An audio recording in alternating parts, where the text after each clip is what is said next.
sta succedendo davvero una cosa assurda, l'Austria che chiede sanzioni all'Italia e intanto la Carinzia viene qua a fare propaganda per portarci via le aziende. Allora o il governo davvero questa volta fa una cosa seria per le aziende, altrimenti dobbiamo davvero pensare che le aziende vadano via. Quali sono le migliori condizioni che propongono?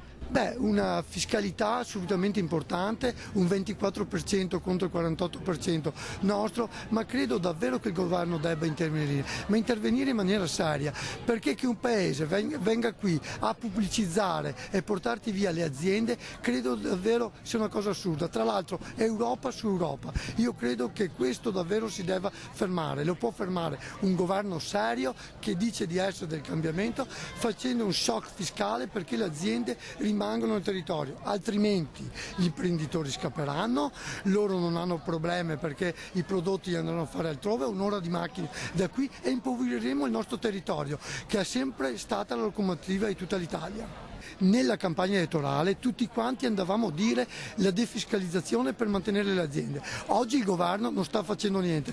Credo che invece di creare redditi di cittadinanza debba dare una forza all'azienda per creare posti di lavoro.